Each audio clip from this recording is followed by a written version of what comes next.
अस्सलाम वालेकुम dear readers, कैसे हैं आप सब लोग।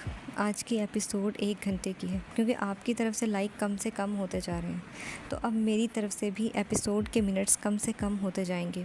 मेरा सब्र एंड हो गया है आप लोगों की बदौलत। तो आज की एपिसोड को एंजॉय करें। जैसे लाइक एपिसोड पर मिलेंगे वैसे ही न्यू एपिसोड आएगी। जज़ाकल्लाहु खैर।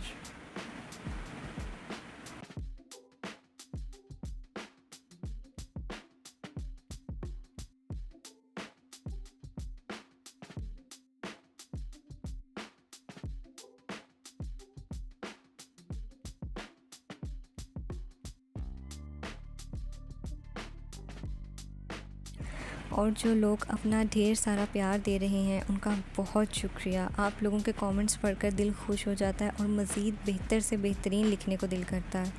Thank you so much guys for your love. अब चलते हैं एपिसोड की तरफ।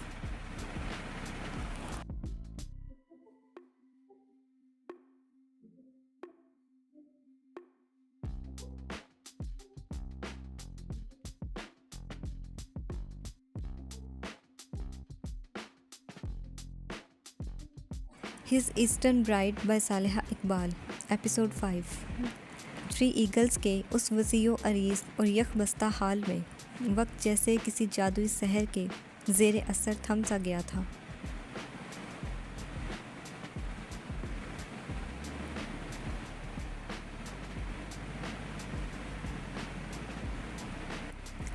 क्रिस्टल फानूस की दूधियाँ और नीली रोशनियाँ मार्बल के फर्श पर पड़कर एक पुरअसरार हाला बना रही थी, और उसी हाले के बिल्कुल मरकज़ में दो मुख्तलिफ़ कायनातें एक दूसरे में ज़म हो रही थीं।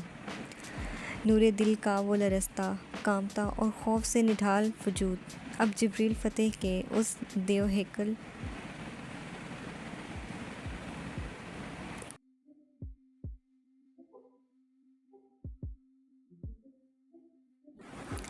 संगमरमर जैसे सख्त सीने में मुकम्मल तौर पर पनाह ले चुका था। कुदरत ने जैसे उन दोनों के वजूद को एक दूसरे के लिए ही तराशा था।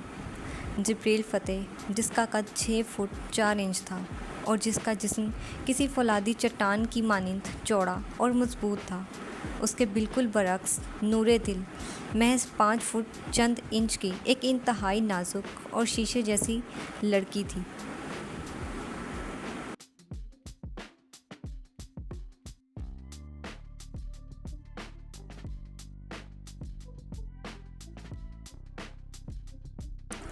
मगर उस वक्त कुदरत का वो हैरत अंगेज़ शाहकार देखने लायक था कि जब नूरे दिल ने अपने बाजू जिब्रील की कमर के गिर्द लपेटे और अपना थका हारा आंसुओं से भीगा हुआ चेहरा उसके सीने पर रखा, तो उसका सर बिल्कुल ठीक उसी मुकाम पर जा टिका जहाँ जिब्रील का दिल धड़कता था। वो ना 1 इंच ऊपर थी, ना 1 इंच नीचे। उसकी पेशानी, उसका कान ऐन जिब्रील के दिल के मुकाम पर थे।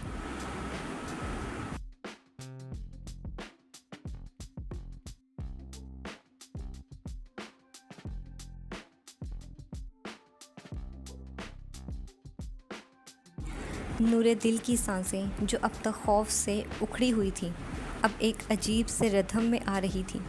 उसकी बंद आँखों और सहमे हुए कानों में अब बाहर की दुनिया की कोई आवाज़ नहीं आ रही थी, ना ही उन खूंखार मर्दों की मौजूदगी का एहसास था, बल्कि उससे सिर्फ़ और सिर्फ एक ही आवाज़ सुनाई दे रही थी, जिब्रील फ़तेह के दिल की धड़कन।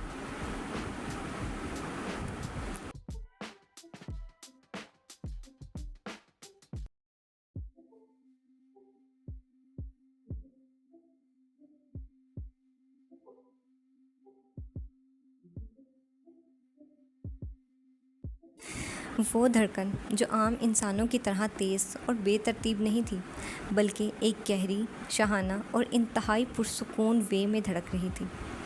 ये वो दिल था जिसमें दुनिया जहान की सफाकी, डार्क वर्ल्ड के राज और बादशाहत का गुरूर बसता था, मगर इस वक्त उस दिल की धड़कनों में एक अजीब सी हरारत थी।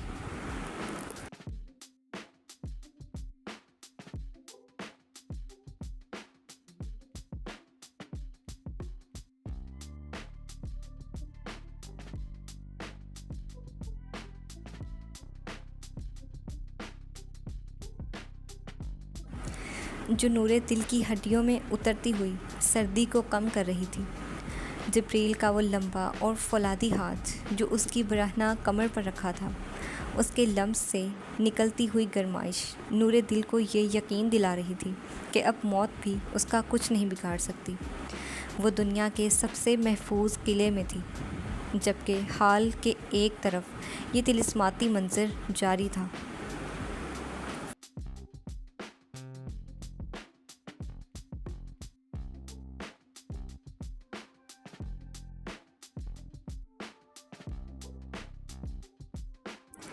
इमारत के फर्स्ट फ्लोर पर डेज़ी की हालत किसी तूफ़ान में फंसी कश्ती जैसी हो रही थी। कुछ देर कबल जब वो गर्म खाने की ट्रे और पानी लेकर उस पुरतइश गेस्ट रूम में दाखिल हुई, तो बेड को खाली पाकर उसके कदम वहीं रुक गए थे। उसके हाथ से ट्रे करीब था कि छूट कर गिर जाती।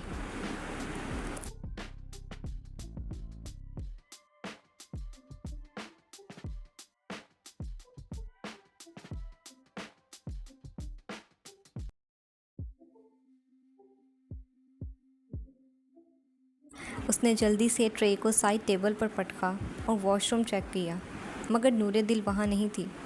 डेज़ी के माथे पर पसीने की बूंदें उभर आईं, एक ऐसी लड़की जिसकी जान को शदीद ख़तरा था। डेज़ी ने बिना कोई लम्हा ज़ाया किए कमरे से बाहर दौड़ लगा दी। वो बिल्डिंग की उन लंबी, पुरशिकवा और खामोश राहदारियों में पागलों की तरह भागती रही।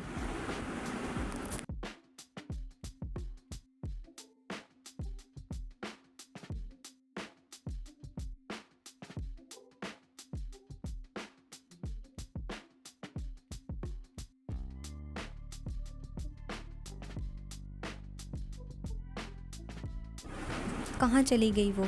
अगर असाम सर या आतिश सर को पता चल गया तो वो इस बिल्डिंग को सर पर उठा लेंगे। जैसे ही अपने आप से बड़बड़ाती हुई एक फ्लोर से दूसरे फ्लोर की तरफ जा रही थी। आखिरकार ढूंढते ढूंढते उसके कदम ग्राउंड फ्लोर की उस मेन लॉबी की तरफ मुड़े। जैसे ही वो हॉल के दरवाजे के करीब पहुंची,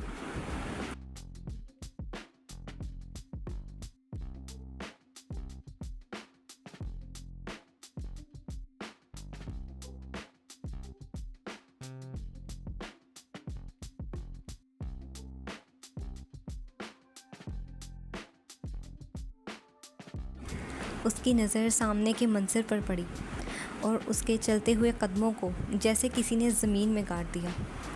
डेज़ी की आंखें जो पहले ही परेशानी से फैली हुई थीं, अब हैरत, सदमे और नाकाबिले यकीन शौक़ से उबलकर बाहर आने को तैयार थीं। उसका सांस उसके गले में कहीं फंस कर रह गया था।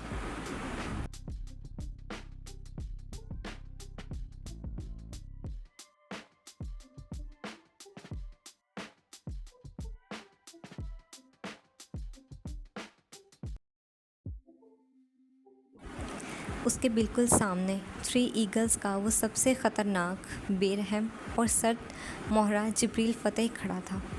वो मर्द जिसके बारे में बच्चा बच्चा जानता था कि उसके गिर्द एक ऐसा आग का दायरा है जिसे पार करने की हिम्मत मौत भी नहीं करती। वो जिब्रील जिसके वजूद को गलती से छू लेना भी अपनी मौत के परवाने पर दस्तखत करने के मुतरादिफ था।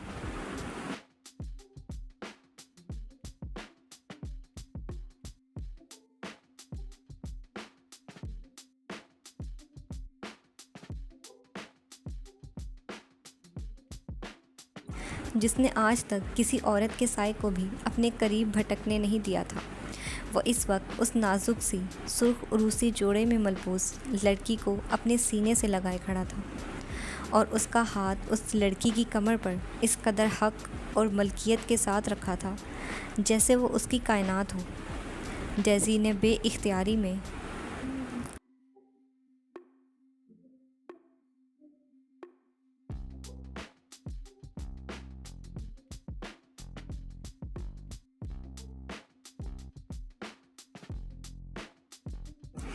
अपना हाथ अपने खुले मुंह पर रख दिया।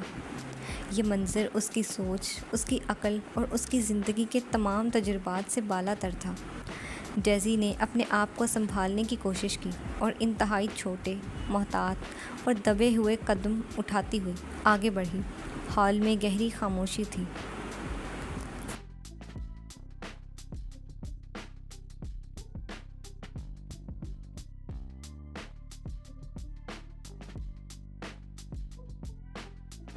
इसलिए वो जानती थी कि उसकी ज़रा सी आहट भी उस सोए हुए तूफ़ान यानी जिब्रील को जगा सकती है।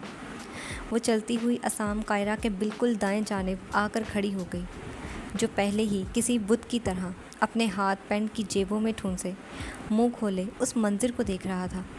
कुछ देर तक दोनों बिल्कुल खामोश।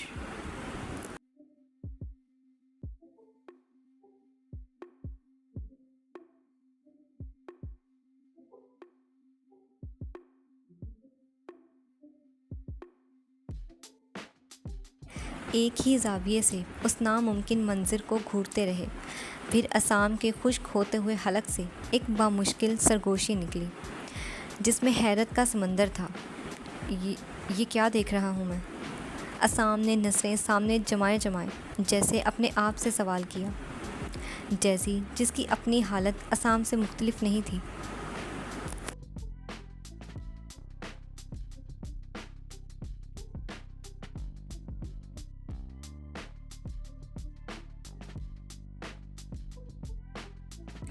डेज़ी ने उसी धीमी और सदमे से चूर सरगोशी में जवाब दिया, वही जो मैं अपनी इन फटी हुई आँखों से देख रही हूँ।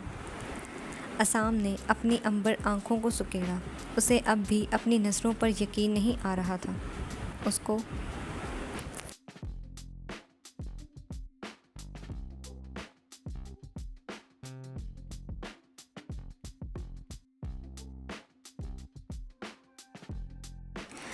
इस जालिम इंसान को ये लड़की कैसे मिल सकती है? मतलब, how is it even possible? Daisy ने एक गहरा सांस लिया और अपनी नज़रें जिब्रील के उस देव-हैकल और तिलिस्माती वजूद से हटाकर एक लम्हे के लिए असम की तरफ की।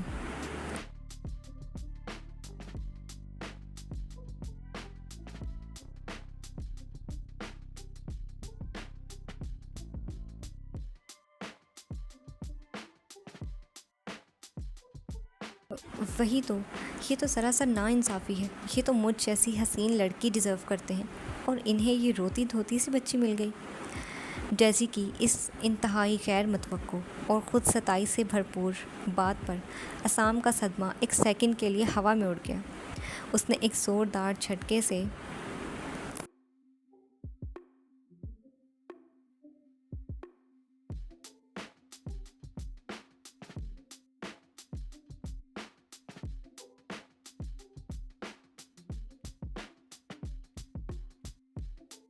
अपनी गर्दन डेज़ी की तरफ मोड़ी और उसकी आंखें डेज़ी के चेहरे पर यूं गड़ गईं जैसे उसने कोई खलाई मखलूक देख ली हो। क्या? असम की आवाज़, जो वो दबाने की कोशिश कर रहा था, हैरत और शदीद तहकीर से थोड़ी बुलंद हो गई। हसीन लड़की, और तुम?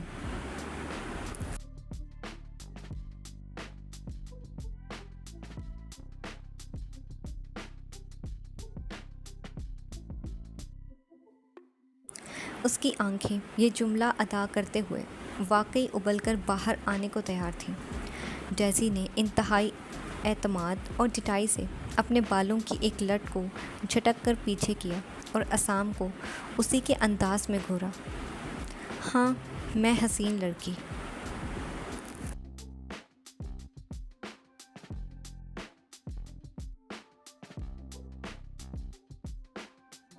नज़र नहीं आता क्या आपको, जो इस तरह से आंखें फाड़ फाड़ कर मुझे देख रहे हैं?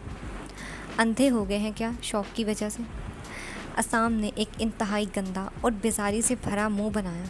उसने डेज़ी को सर से लेकर पांव तक एक ऐसी नज़र से देखा जैसे कोई अजूबा देख रहा हो।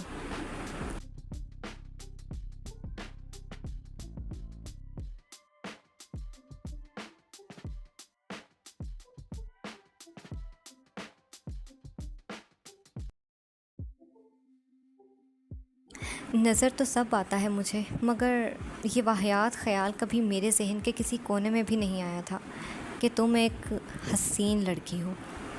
असम ने हसीन लड़की के अल्फाज पर ख़ासा ज़ोर देते हुए तंज़ किया कि डेज़ी के माथे पर तेवरी चढ़ गई। उसने अपने हाथ सीने पर बांध ली और असम की तरफ ज़रा सा झुक कर बोली,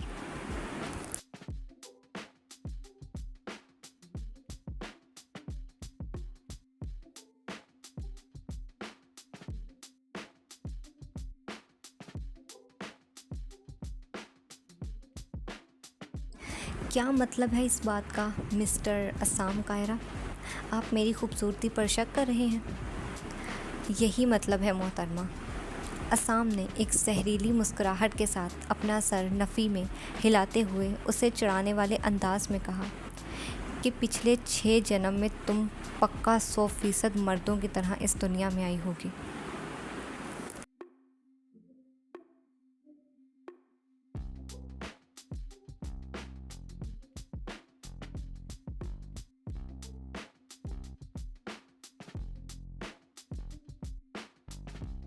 सातवें जन्म में ऊपर वाले ने गलती से औरत का स्ट्रक्चर क्या बना दिया, तुम खुद को सचमुच की औरत और वो भी हसीन समझने लग गई। वाह रे तेरी खुशफहमियाँ मर्दाना औरत कहेंगी। अस्साम ने ये कहकर एक इंतहाई नागवार सा मुँह बनाया और उससे मुँह फेर कर दोबारा सामने देखने लगा।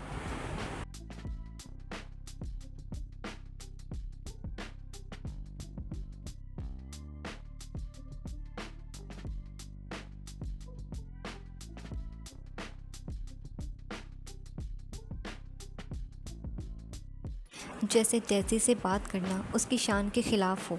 डेज़ी का चेहरा अस्साम की उस खुली बेइज्जती पर गुस्से से तिमतिमा उठा। उसकी उंगलियां मुट्ठी की सूरत में बंद हो गई। अगर इस वक्त सामने जिब्रील फ़तेह ना खड़ा होता तो वह यकीनन अस्साम का वो खूबसूरत चेहरा नोच लेती।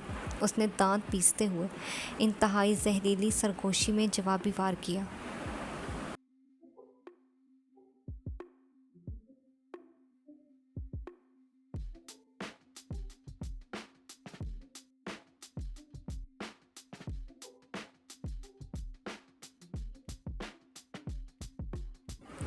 मेरे ख़्याल से इस दुनिया में आपका दाना पानी और वक्त पूरा हो गया है मिस्टर अस्साम। तभी किसी आवारा कुत्ते की मौत मरने के लिए आप मेरे साथ पंगे ले रहे हैं और मेरी तौहीन कर रहे हैं। अस्साम ने एक बार फिर उसकी तरफ देखा, मगर इस बार उसकी अंबर आंखों में एक मगरूर सी चमक थी। उसने अपने कॉलर को एक उंगली से सेट करते हुए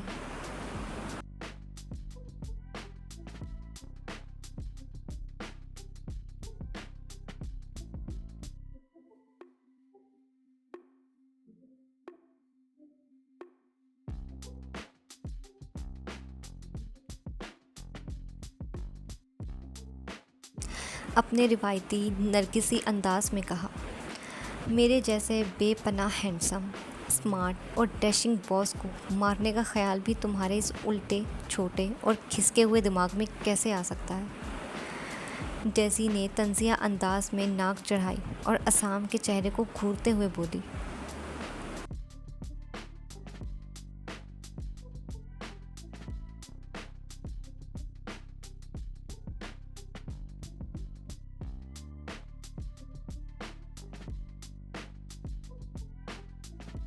बहुत आसानी से आ सकता है। बस आपकी इस मनहूस शक्ल को देखकर एक ही ख्याल आता है कि बंदा अभी और इसी वक्त गोली मार दे। अस्तगफिरुल्लाह। अस्साम ने मसनूई हैरत से अपनी छाती पर हाथ रखा। इस खूनी और कातिलाना ख्याल के साथ तो पक्का जहन्नुम के बिल्कुल वीआईपी हिस्से में तख्त लगेगा तुम्हारा।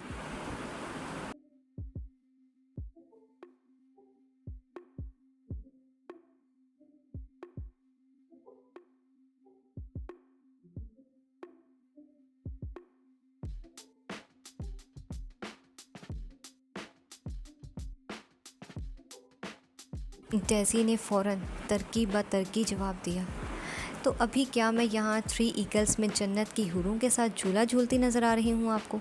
आप जैसे शैतानों के बीच रहकर मेरा तख्त वैसे भी जहन्नुम में ही बुक हो चुका है। अस्साम ने अपनी आंखें सुकेड़ कर उसे देखा। उसके लहजे में अब मसनूई अफसोस और खफगी थी।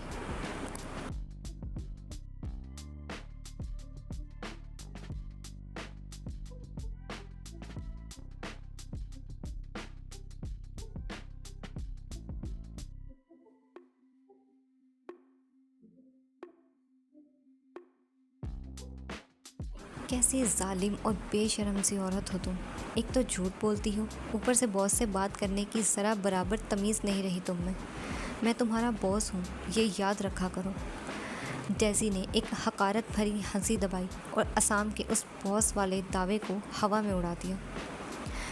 चपरासियों जैसी शक्ल के लोग अगर मेरे ज़बरदस्ती बॉस बनने की कोशिश करेंगे।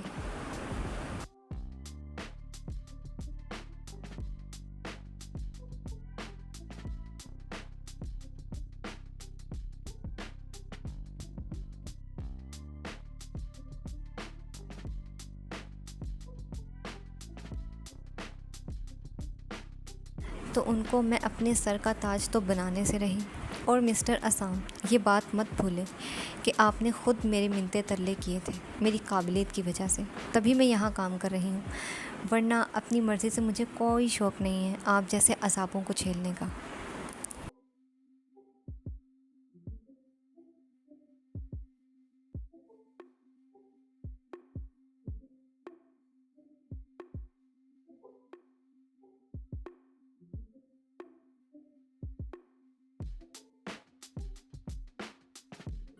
असाम का मुंह एक बार फिर हैरत से खुल गया, जैसे कि इस कदर ढिठाई पर उसे हंसी भी आ रही थी और गुस्सा भी। झूठी औरत, असाम ने उंगली उठाकर उसे तनबीह करते हुए कहा, मुझ पर इल्ज़ाम मत लगाओ। सच तो ये है कि मेरे दोस्त जिब्रील पर नीयत ख़राब हुई थी तुम्हारी। उसकी पुरइसरार शक्ल और दौलत को देखकर राल टपक रही थी तुम्हारी।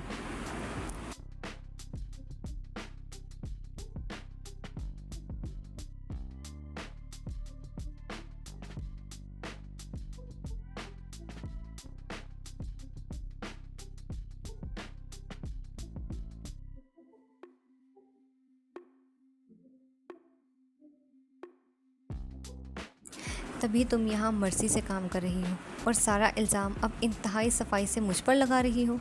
पक्का जहन्नुम में तख्ता लगेगा अब तुम्हारा, वो भी खोलती और जलती हुई आग के बिल्कुल ऊपर बीचों बीच। डेज़ी ने अपने कंधे उचकाए, उसके चेहरे पर एक फातिहाना और बेपरवाह मुस्कुराहट थी। कोई बात नहीं मिस्टर असम।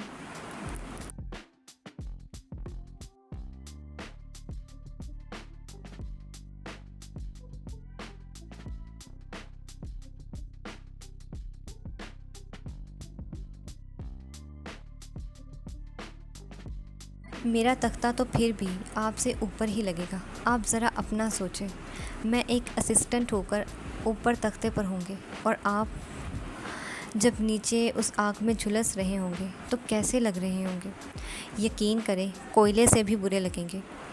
असाम ने एक लम्हे के लिए उस मंज़र का तसव्वुर किया।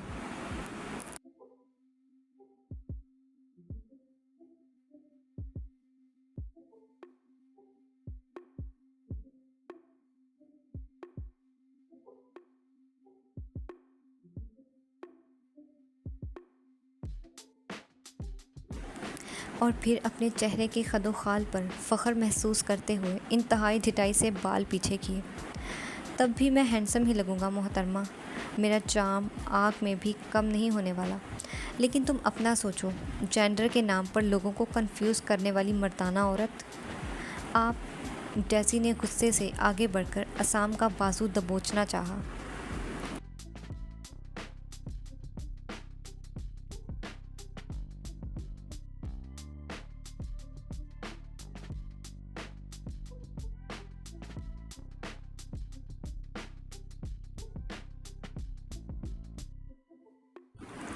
डेज़ी और असाम की कहानी यूनिवर्सिटी के उन दिनों से शुरू होती थी जब डेज़ी एक आम सी मगर बला की ज़हीन लड़की थी।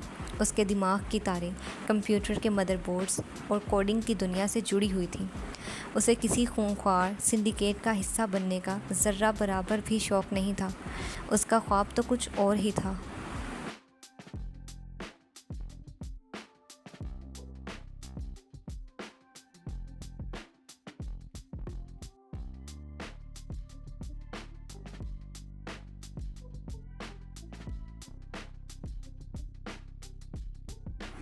एक ऐसा ख्वाब जिसमें वो दुनिया की सबसे बड़ी और शातिर हैकर बनकर ग्लोबल मार्केट के अमीर तरीन बिजनेसमैनों के बैंक अकाउंट्स तक रसाई हासिल करना चाहती थी। वो रातों रात बिलियन डॉलर हैक करके दुनिया की अमीर तरीन औरत बनने के सुहाने ख्वाब देखा करती थी। मगर उसकी ज़िंदगी और उन हसीन ख्वाबों पर पानी फेरने वाला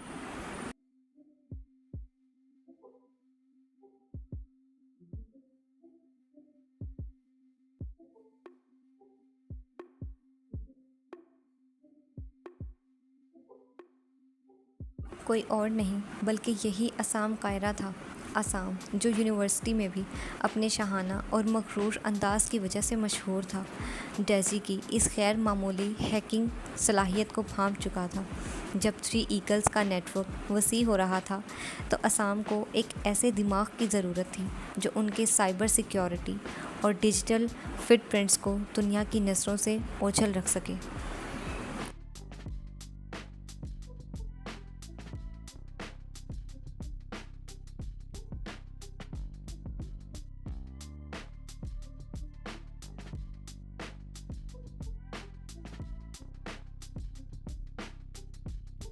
उसने डेज़ी को गैंग में शामिल करने के लिए मिन्नतों तरलों की इंतहा कर दी थी। उसे ब्लैकमेल किया, लालच दिया और आखिरकार उसे अपने साथ उस पुरखतर दुनिया में घसीट लाया। मगर डेज़ी को थ्री ईगल्स का हिस्सा बनाने की वाहद वजह सिर्फ उसकी हैकिंग की महारत नहीं थी, उसके पीछे असम की एक बहुत बड़ी ज़ाती मजबूरी भी थी।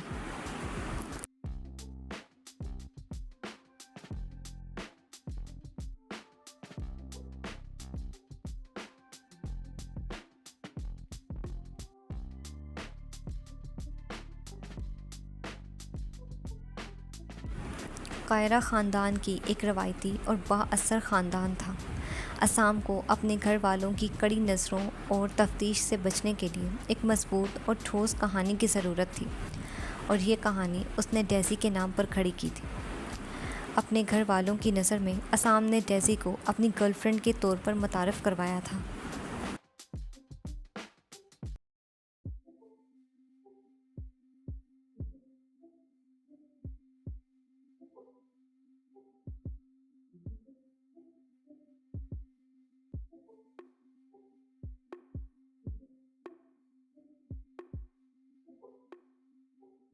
थ्री ईगल्स के बिजनेस ट्रिप्स, हथियारों की डील्स और अंडरवर्ल्ड की मीटिंग्स के लिए जब असम दुनिया के मुख्तलिफ मुल्कों का सफ़र करता तो वह डेज़ी को अपने साथ ले जाता। घर वालों को लगता कि उनका बेटा अपनी दोस्त के साथ यूरोप, मिडिल ईस्ट और अमेरिका की सैर कर रहा है, पार्टीज़ कर रहा है और फुल अयाशी की ज़िंदगी गुजार रहा है।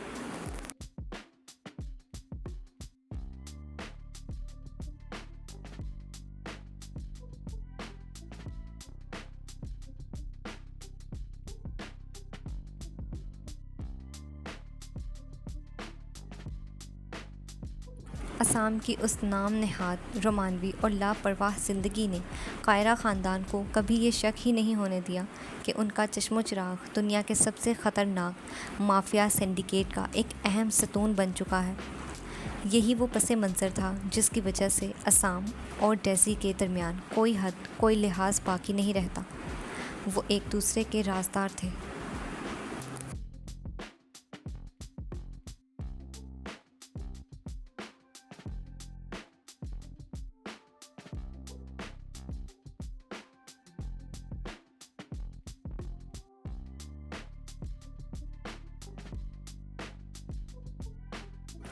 ड्राइम के साथी थे और एक दूसरे की मजबूरी थे, इसीलिए उनकी गुफ्तगू में आप और जनाब जैसे बज़ाहिर इज़्ज़तदार अल्फाज हमेशा एक गहरे, तंज और चिढ़ाने वाले अंदाज में इस्तेमाल होते थे। डेज़ी के लिए असम एक अज़ाब था जिसने उसके अमीर तरीन औरत बनने के ख्वाब को कुचल दिया था, और असम के लिए डेज़ी वो सरदर्द थी जिसे वो चाह कर भी खुद से दूर नहीं कर सकता था।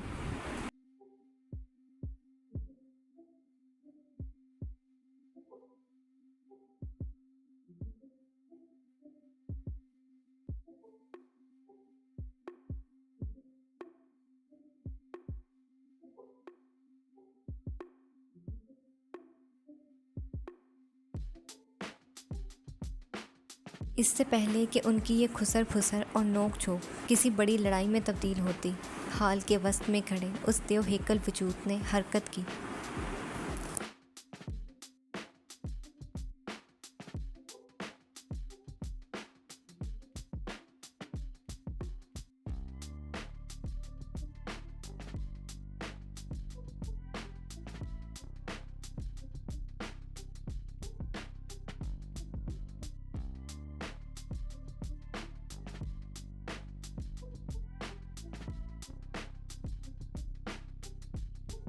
हॉल के बीचों बीच क्रिस्टल फानूस की रोशनियों में घिरा जिब्रील फ़तेह अब हरकत में आ चुका था।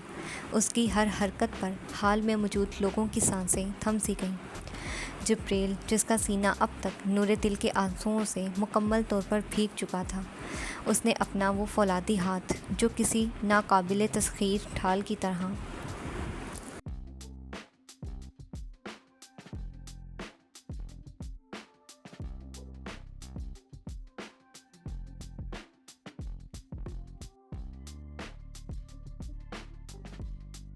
नूरे दिल की बराहना कमर पर रखा हुआ था, इंतहाई आहिस्तगी और नरमी से ऊपर उठाया।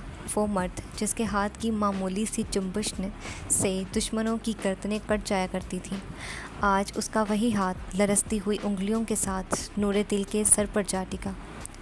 उसने नूरे दिल के रेशमी बालों को अपनी चौड़ी गर्म हथेली से सहलाया और फिर इंतहाई एहतियात के साथ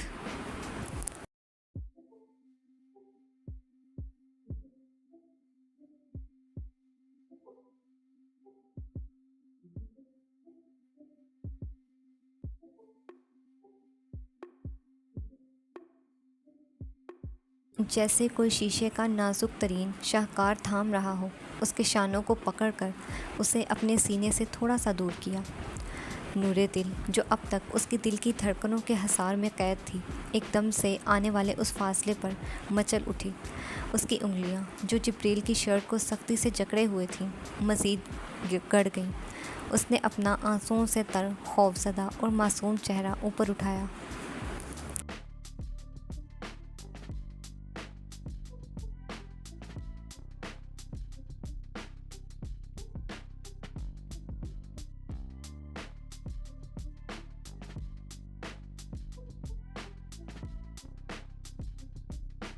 उसकी गज़ाल जैसी बड़ी बड़ी आंखें अब भी सुर्ख थीं, जिनमें छुपा हुआ डर साफ झलक रहा था।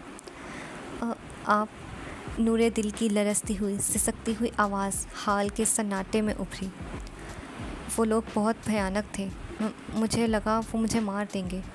मुझे लगा मैं अब कभी वापस नहीं आ पाऊँगी।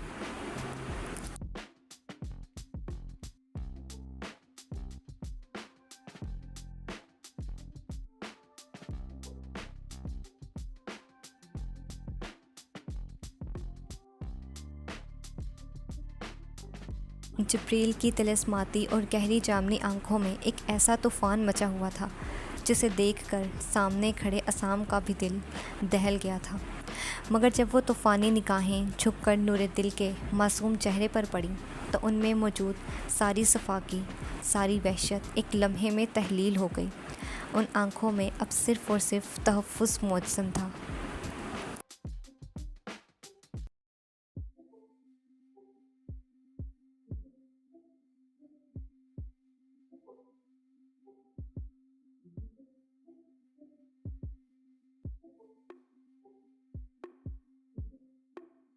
उसने नूरे दिल के चेहरे पर गिरे हुए बालों को अपनी उंगलियों के पोरों से पीछे किया, और उसकी आवाज़ जब हॉल में उभरी, तो वो किसी सर्द और जालिम बॉस की आवाज़ नहीं थी, बल्कि एक ऐसे मुहाफ़िज़ की आवाज़ थी जो अपनी कायनात को दिलासे दे रहा हो। अब कुछ नहीं कहना। जिब्रील की आवाज़ में एक ऐसी मध्यम और रेशमी गहराई थी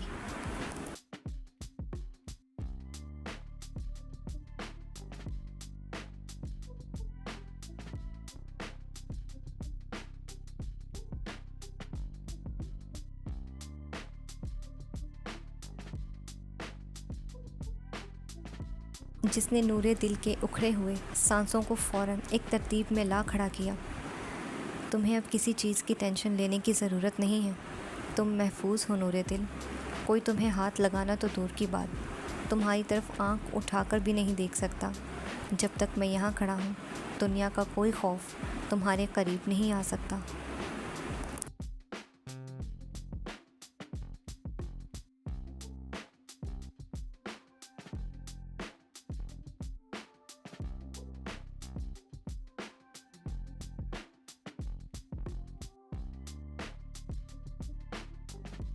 नूरे दिल ने रोते हुए अपना सर अस्पात में हिलाया। जिब्रील के उन चंद अल्फाज ने उसके अंदर फैली हुई मौत की सर्दी को मुकम्मल तौर पर ख़त्म कर दिया था।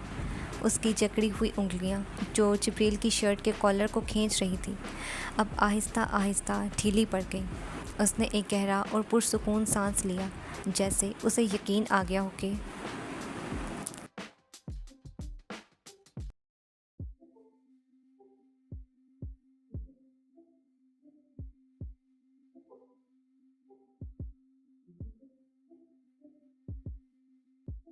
वो वाकई अपने घर, अपनी पनाह गाह में आ चुकी है।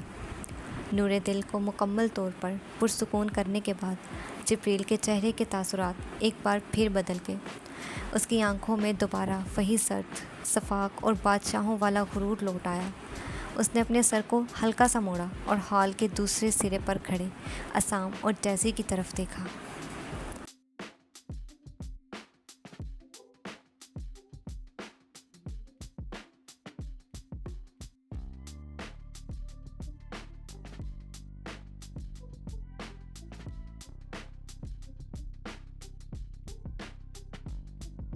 उसकी निगाहों में वो पुरानी काट और वहशत वापस आ चुकी थी। डेज़ी, जिब्रील की भारी, रौबदार और गूंजती हुई आवाज़ पूरे हाल में बिखर गई। उसकी आवाज़ में वो मखसूस हुक्माना अंदाज़ था जिस पर अमल ना करना मौत को दावत देने के मुतरादिफ था। उधर डेज़ी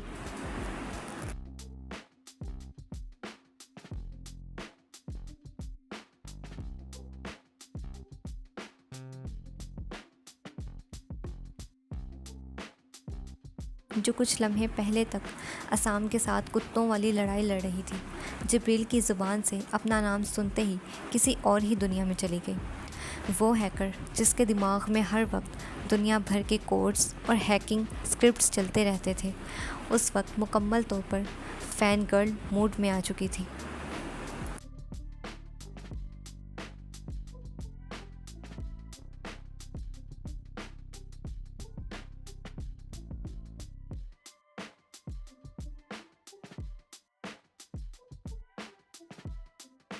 उसकी आंखें जो हैरत से फटी हुई थीं अब एक ख्वाबनाक और खुमार आलूद अंदाज में सिकुड़ गईं। उसके चेहरे पर एक अजीब सी अहमकाना और शर्मीली मुस्कुराहट उभर आई। उसने अपने दोनों हाथ अपने सीने पर रख लिए और इंतहाई मध्यम सरगोशी नुमा आवाज़ में खुद से बात करने लगी। हाय, उन्होंने मेरा नाम लिया।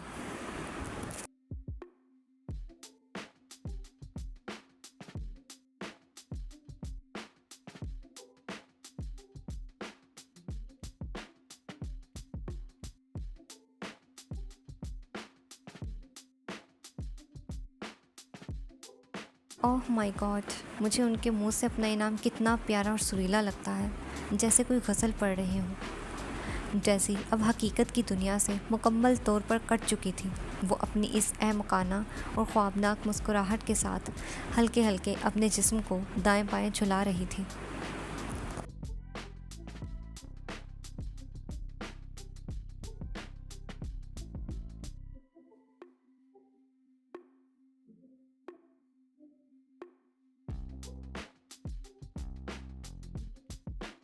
जैसे वो किसी रोमानवी गाने की धुन पर रक्स कर रही हो।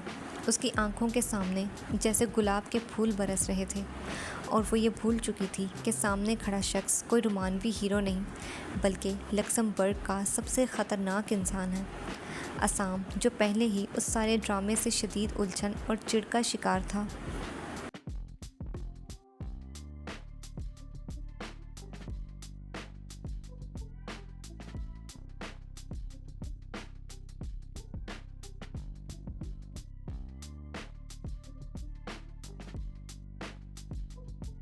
डेज़ी की उस हरकत और उसके उस हाय पर बुरी तरह तिलमिला उठा।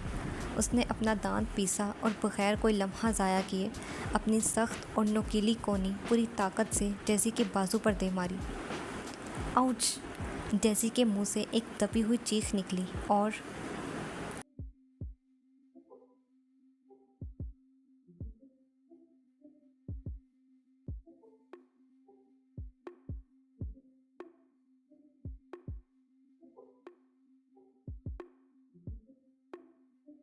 उसके सारे रोमानवी ख्वाब, गुलाब के फूल और गज़लें एक ही सेकंड में चकनाचूर हो गए। उसने गुस्से और तकलीफ़ से अपना बाजू पकड़ा और असाम को खूंखार नज़रों से देखा। अंधी हो गई हो क्या, पागल औरत? असाम ने दांत पीसते हुए इंतहाई गुस्सेले और धीमे लहजे में उसे फटकारा ताकि जिब्रील तक उसकी आवाज़ न पहुँचे।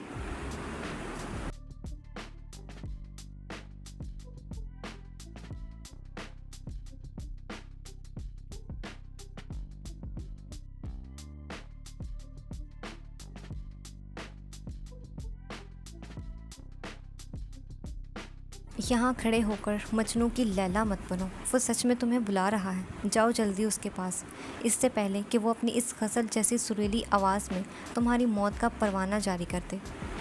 असाम की इस कड़वी और हकीकत से भरपूर बात ने जैसी की हवास मुकम्मल तौर पर बहाल कर दिए। उसे फ़ौरन एहसास हुआ कि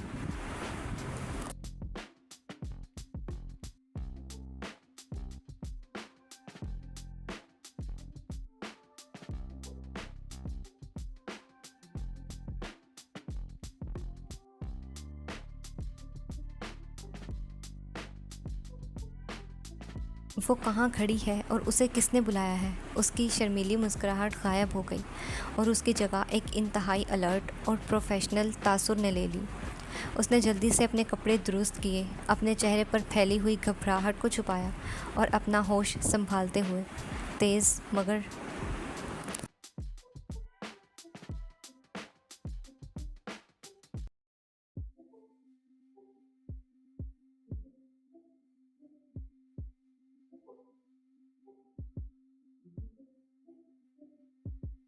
मोहतात कदमों के साथ जिब्रील फ़तेह की तरफ बढ़ने लगी।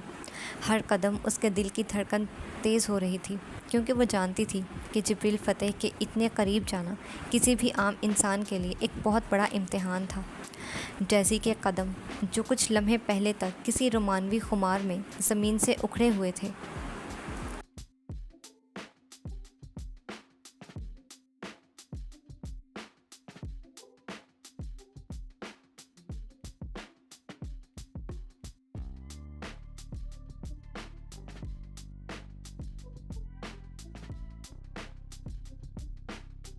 अब हॉल के उस तवील फासले को तय करते हुए मनो भारी हो चुके थे। जिब्रील फ़तेह के वजूद से उठने वाली वो सर्द, जाबराना और पुरइसरार लहरें किसी भी आम इंसान का खून जमाने के लिए काफ़ी थीं। वो इंतहाई मोहतात और छोटे कदम उठाती हुई उस देवहेकल वजूद के करीब पहुंची।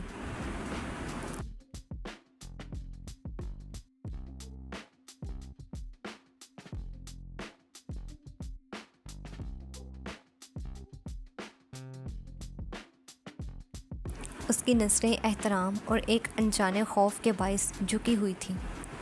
जी सर। डेज़ी की आवाज़ में एक वाज़िया हिचकिचाहट और लर्जिश थी जो उस पुरसुकून और हैबतनाक हॉल की फ़िज़ा में गूंजी। उसने अपने हाथों को आगे की तरफ बांध रखा था और उसका सारा प्रोफेशनलिज्म इस वक्त जिब्रील के रौब के सामने दम तोड़ता महसूस हो रहा था।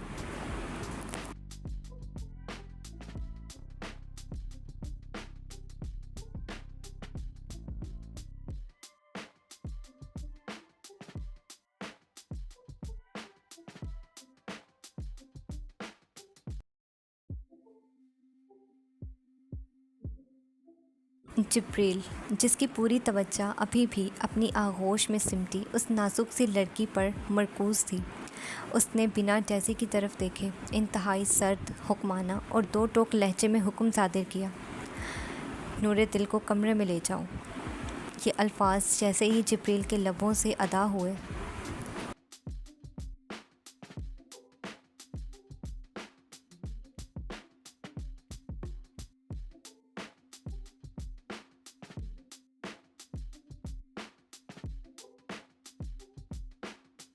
नूरे दिल के अंदर एकदम से खौफ की एक नई लहर दौड़ गई।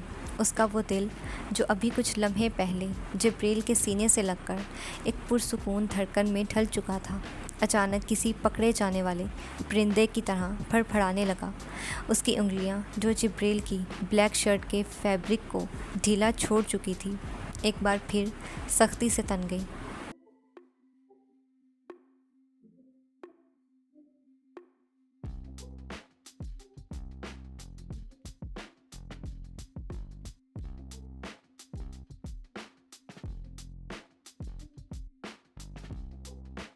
उसने बेसाख्ता, इंतहाई डरे हुए और सहमे हुए अंदाज में अपना सर उठाया।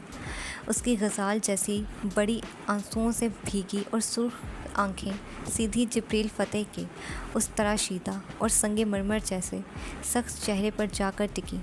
उन आंखों में इतनी बेबसी, इतना गहरा खौफ और तन्हाई का ऐसा दर्द था कि देखने वाले का दिल कट कर रह जाए।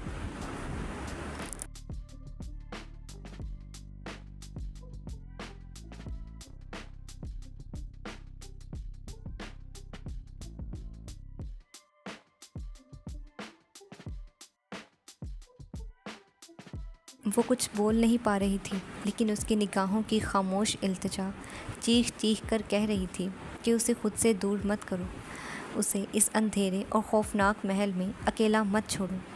जिब्रील फ़तेह, जो इंसानों की आंखों में उनकी मौत पड़ने का फ़न जानता था, उसके लिए नूरे दिल की उन मासूम खौफज़दा आंखों की ज़ुबान को समझना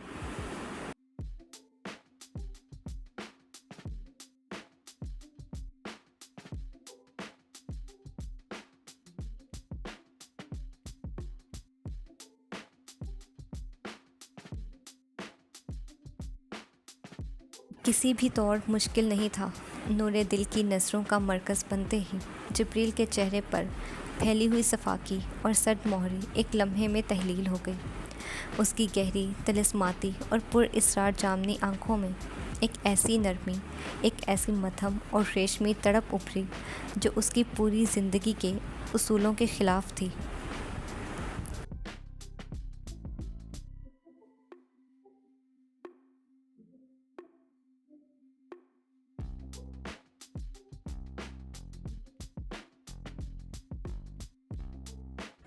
उसने अपना फौलादी और गर्म हाथ, जो नूरे दिल की बराहना और सर्द कमर पर रखा था, हल्का सा ऊपर किया और इंतहाई शफ़क़त से उसके शानों को थाम लिया।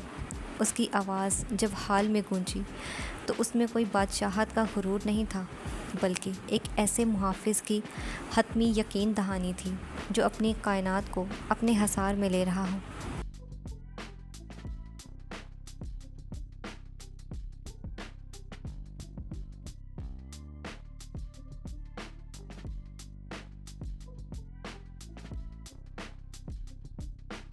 डरो नहीं। जिब्रील की आवाज़ इतनी गहरी और मसहूर कुन थी कि उसने नूरे दिल के अंदर उठने वाले तूफ़ान को वहीं थाम लिया। उसने थोड़ा सा झुककर अपनी आँखों का ज़ाविया नूरे दिल की आँखों के बिल्कुल बराबर किया और उसके चेहरे पर बिखरे उलझे बालों को इंतहाई नफासत से पीछे करते हुए बोला, तुम्हें अब किसी चीज़ से डरने की ज़रूरत नहीं है।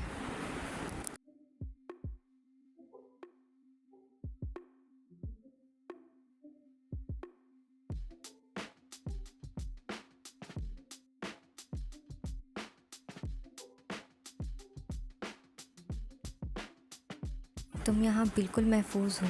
अब तो मैं भी यहाँ आ गया हूँ और जब तक मैं तुम्हारे सामने खड़ा हूँ, दुनिया का कोई खौफ, कोई साया तुम तक नहीं पहुँच सकता।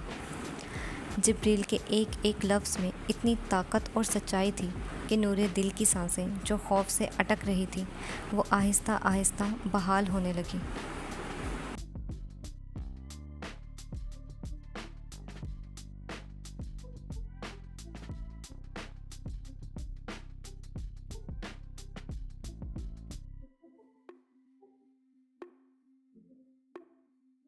और वो लोग, जिब्रील की जामनी आंखों में एक पल के लिए एक ख़तरनाक और खूंखार सी चमक उभरी, मगर उसने अपने लहजे को फ़ौरन नरम कर लिया। जो तुम तक पहुँचे थे, जिन्होंने तुम्हें खौफज़दा करने की जुर्रत की थी, वो अब तुम्हारी सोच से भी कहीं ज़्यादा दूर जा चुके हैं। इतनी दूर कि अब उनका नामो निशान भी इस दुनिया में बाकी नहीं रहा। इसलिए बिल्कुल बेफ़िक्र हो जाओ।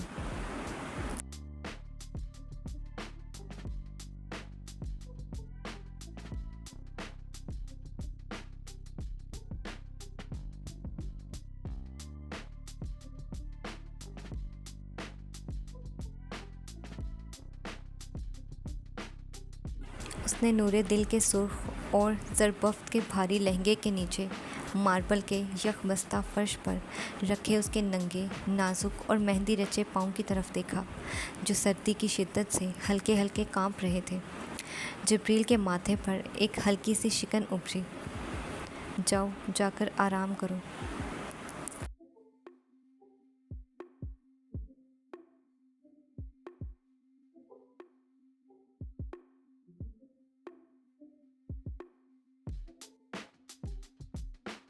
यहाँ बहुत ठंड हो रही है और तुम्हारा इस तरह से नंगे पैर इस यकबस्ता फर्श पर खड़े होना बिल्कुल ठीक नहीं है। तुम बीमार पड़ जाओगी। उसने नूरे दिल की ठंडी होती हुई उंगलियों को अपनी गर्म हथेली में दबाया और उसे एक ऐसा दिलासा दिया जिसने नूरे दिल की आखिरी उलझन भी ख़त्म कर दी।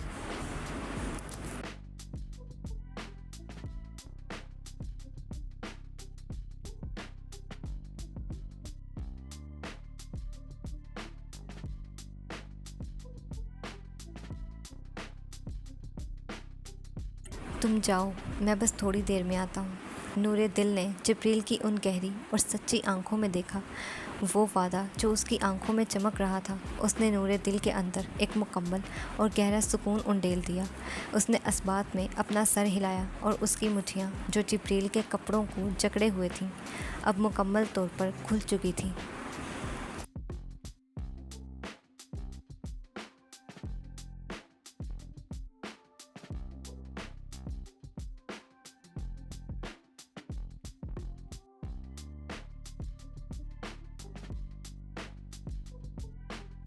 नूरे दिल को मुकम्मल तौर पर पुरसुकून करने के बाद जिब्रील सीधा खड़ा हुआ और उसका वो दिल फ़रेब मुहाफ़िज़ वाला रूप एक बार फिर तारीक और जाबराना मास्टरमाइंड के खौल में छुप गया।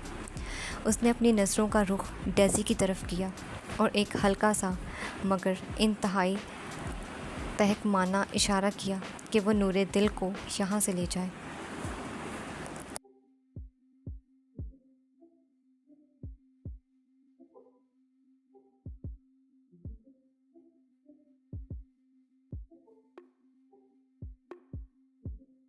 डेज़ी ने फ़ौरन सर झुकाया। वो नरमी से आगे बढ़ी और उसने नूरे दिल का बाजू इंतहाई एहतियात से थाम लिया। आइए, डेज़ी ने धीमी और मौदबाना आवाज़ में कहा। नूरे दिल ने एक आखिरी नज़र पलट कर जिब्रील के उस देवहैकल और पुरवकार सरापे पर डाली जिसने उसे दुनिया की हर आफत से बचा लिया था, और फिर वो चुपचाप डेज़ी के साथ चल पड़ी।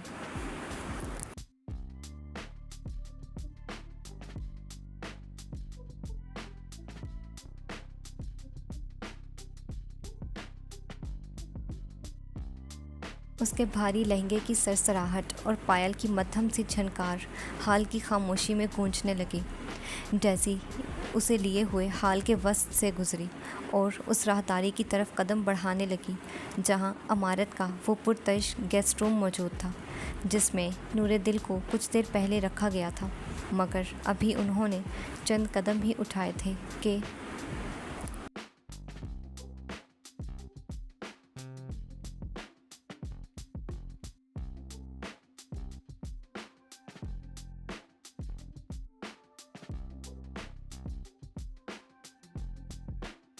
जिब्रील फ़तेह की गरजदार और हतमी आवाज़ ने उनके कदमों को वहीं ज़मीन में मेख कर दिया।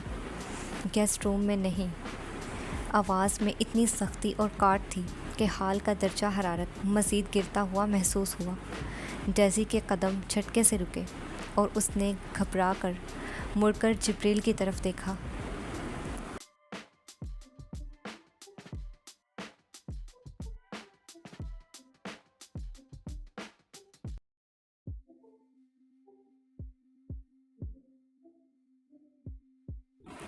जिब्रील अपने दोनों हाथ पैंट की जेबों में डाले एक शाहाना और जाबराना अंदाज में खड़ा था। उसकी आंखों की वो तेज़ और कांटदार शुआएं सीधी डेज़ी पर मरकूज़ थीं। उसने बिना पलक झपकाए एक ऐसा हुक्म सादिर किया जिसने पूरे थ्री ईगल्स की तारीख, उसके उसूलों और उसके कवानीन की धज्जियां उड़ा कर रख दी।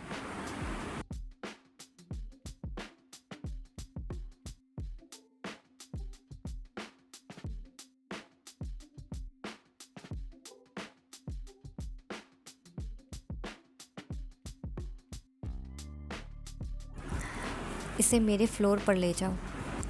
ये चंद अल्फाज नहीं थे, बल्कि एक ऐसा बम था जो थ्री ईगल्स के उस पुरशिकवा हाल में फटा था।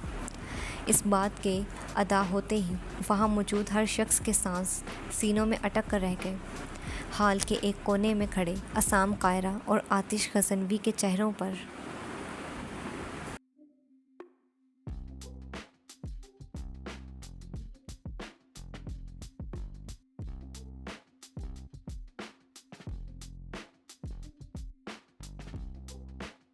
एकदम से ऐसा शौक उभरा जैसे किसी ने उसके कानों के करीब गोली चला दी हो।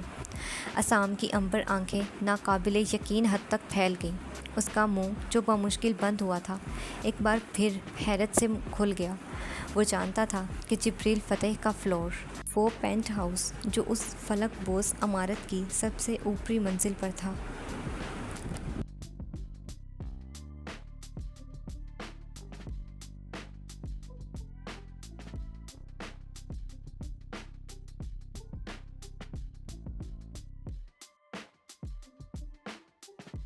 वो थ्री ईगल्स का वो ममनू इलाका था जहाँ कदम रखना तो दूर की बात, किसी को उस फ्लोर की तरफ देखने या उसकी इजाज़त मांगने का तसव्वुर तक करने की भी ममानत नहीं थी। वो जगह जिब्रील की ज़ाती पनाहगाह थी, एक ऐसा किला जिसके दरवाजे आज तक ईगल्स सिंडिकेट के सबसे ख़ास लोगों के लिए भी नहीं खुले थे।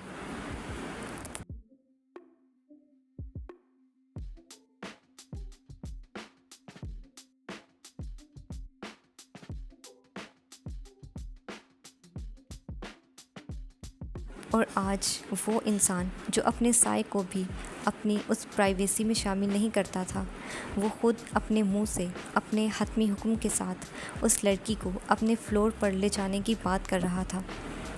जैसी की तो जैसे जान ही निकल गई थी। उसका रंग एकदम से फक पड़ गया और वो हैरत से बुत बनी खड़ी रह गई। उसका दिमाग प्रोसेस ही नहीं कर पा रहा था कि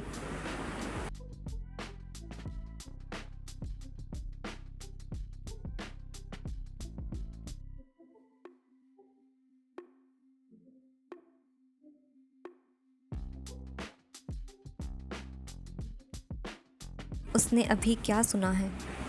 बॉस का प्राइवेट फ्लोर, क्या सच में? डेज़ी के अंदर सवालात का तूफ़ान मच गया।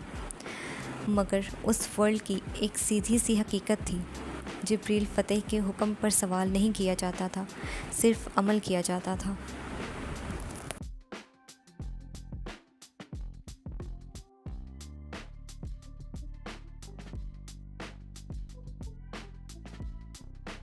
असाम और आतिश ने अपनी हैरत को इंतहाई तेज़ी से अपने अंदर उतारा और वो जानते थे कि इस वक्त जिब्रील जिस कैफियत और जिस जुनून के ज़ेरे असर है, वहाँ उनकी ज़रा सी मुदाखलत भी एक बहुत बड़े तूफ़ान का पेश खैमा साबित हो सकती है। उन्होंने चुपचाप इस बात को हज़म किया और अपनी निगाहें नूरे दिल पर जमा दी।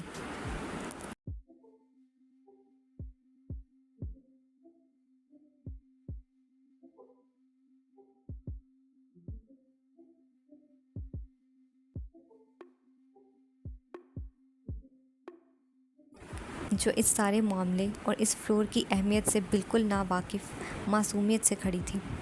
डेज़ी ने एक गहरा सांस लेकर अपने हवास बहाल की, अपना सर असबात में हिलाया और बिना कोई दूसरा लफ्ज़ कहे नूरे दिल को लिए हुए उस प्राइवेट और खुफिया लिफ्ट की तरफ मुड़ गई, जिसके शीशे के दरवाजे सिर्फ़ और सिर्फ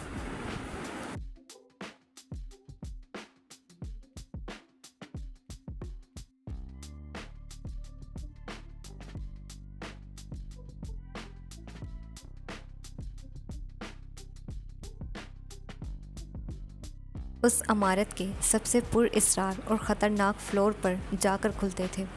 सबकी नज़रें अब बस उनके वहाँ से जाने और उस हाल के खाली होने का इंतज़ार कर रही थी, क्योंकि इसके बाद जो सवालात और जवाबात का सिलसिला शुरू होना था, वो थ्री ईगल्स की तारीख़ का सबसे भयानक और तवील बाब साबित होने वाला था।